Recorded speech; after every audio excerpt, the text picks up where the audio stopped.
Alrighty, hi and welcome. Whew. There we go. Yeah, so that thing seems to be working pretty good already. Got a new pressure washer. Problem is I got the gun, but I don't have. Does it have those? Oh, there's the hose right there. I didn't think it had the. Oh no, it has the hose, but it doesn't have the fittings. That's what it. Yeah, so I gotta get the fittings for it. Try it out and see if it works. Because that works. My other ones, it works, but they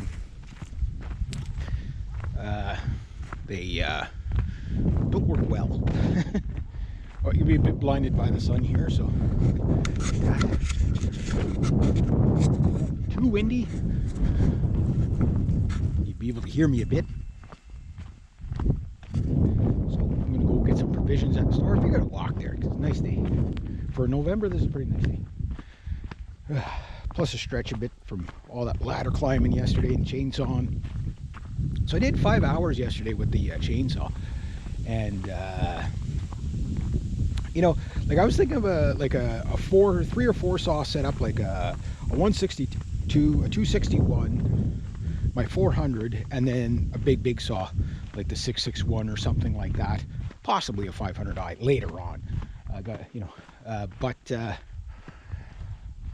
What I found was working with the 400 and my 162, a saw in between that is kind of redundant. I really don't need it, but I do want to have a couple of little saws because especially like when June, July, like when you're running them this time of year, it's perfect. It's like November, so it's like warm for November, but it feels more like late, early October right now. But I'm sure by the end of the week it'll be cold again. But what I did notice was that saw, it feels like I'm running my 260. It feels just like I'm running like a 260. I guess for those of you who have a 261, the 400 kind of revs like that. It feels like a race car. It's just right up there. But it's a revy saw, so you got to kind of keep the revs up for it to cut, or else you'll bog out a bit, right? Whereas some of the bigger saws, like say the 372 and the 272 Huskies, they tend to be more low end torque, right? So they don't rev as high. So that's what I noticed with the 400 is you keep the revs up on it, that thing just zips through everything. I wasn't cutting anything massively big yesterday, but it was a hardwood, a softer hardwood, but a hardwood, like the Manitoba maples but I did a stump yesterday, a Manitoba maple stump, and that you could tell that was that's about the hardest part of the tree, right? Where it's like the heart of the tree and the stump is always, if you're going to cook your bar, that's where you're going to cook your bar. You know what I mean? But I did a plunge cut again yesterday. Yeah, I gotta have. I did good. I was able to do the cut the way I wanted yesterday, the way I was trying to do it in the video. I was able to get the other 2 cuts on there, but the tree wasn't really big enough for that. I should have just went straight in off the back.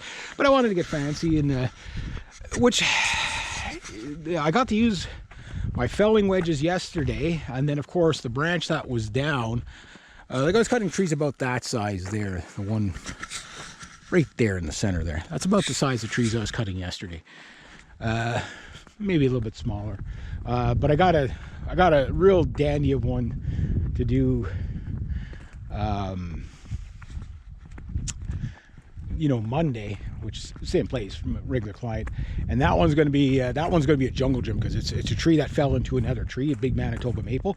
So basically everything's gonna be cut on the horizon. Like the tree's literally sideways into the other tree.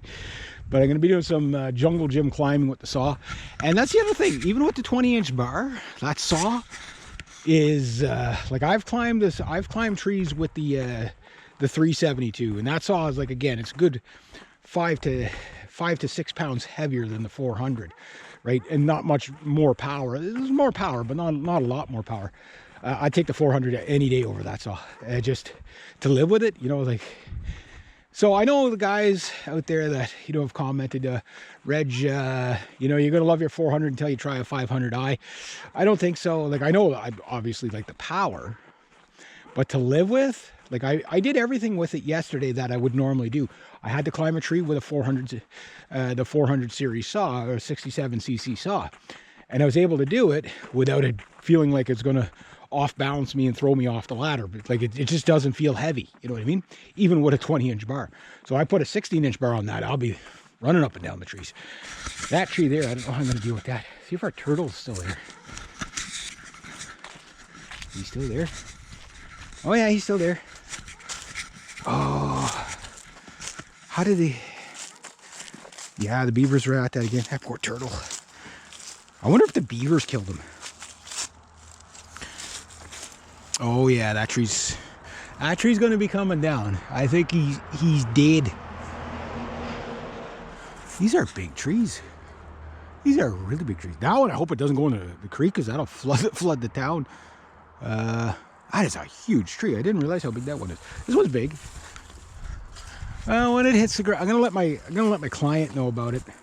Ooh, sorry, I didn't mean to step on you. Poor dead turtle.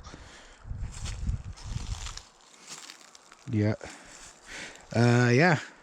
His head's missing. I think it was another turtle probably killed him.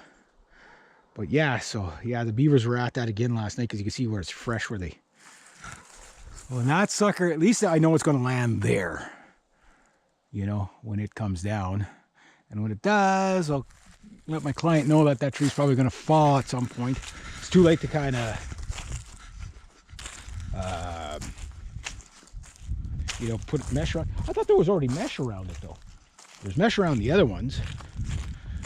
Not around that one. Kind of strange. But anyway, as I was saying about my 400, yeah, so if you have to climb a ladder with a 400, MS 400, it's not too bad. Like, yeah, it's a bit big for being up in the trees with. Like, if you're hanging from, like in a basket, or hanging from like a harness or something, okay, it doesn't really matter then, you know, you can use whatever you want. But if you have to do it like the poor man's way, like I do, and climb the tree, like a 22-pound saw is too heavy. 16 and a half, you can get away with it. And if you go with the lighter bar, the smaller, shorter bar, like a 16-inch bar on that, it probably would knock another pound or so off the saw, which means you can actually put the saw out in front of you and reach things. With the big heavy saws, you got to kind of keep them in close to your body, or else you're going to have a really sore back the next day. I'm not bad today. Like, you know, like I'm more sore from going up and down the ladders than I am for sawing. The 20-inch bar, I really like it for bucking when it's on the ground, but I am going to get a 28 for it with a skip chain, just because I know you're going to lose power when you get a larger bar. So my 3-bar setup for that saw is going to be a 16. So I get like Ginsu knife fast, you know what I mean? Keep the 20 on there probably 99% of the time. And then the 28 for when I want to stand up and, you know, just go through stuff like say like a pine about this size is probably about the average tree that I end up usually cutting, because they usually, like something like that, the saw, even with the 28-inch bar with a skip chain, is still going to have enough power to get through something like that, right, when it's on the ground, which makes it a lot easier to cut up, right? I did cut pine yesterday. I cut Manitoba maple yesterday. That was the main things I cut. I plunge cutted yesterday, and I did a stump removal and lots of branches. And in all categories, that saw is so easy to live with. It does feel like I'm using my 261 with a longer bar. Cousin. So that got me thinking, okay, well, a couple more days working with it like that. And if it's not tiring out my body any more than I would be with the 260, the question would become, well, then why would I buy a 261? You know, like I'm always the type of guy, grab a lighter saw as soon as you can, you know what I mean?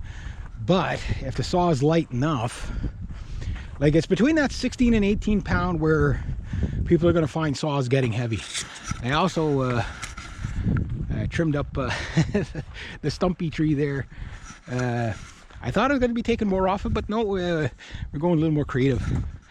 And these branches in there, on this side of the driveway. I got to figure out how to get those too. That's a tricky one because I don't have the means of getting up there. And then way back there, there's the tree in the other tree. But I got that stump too. So I did swap out the chains on the tree piranha. I'll tell you about that.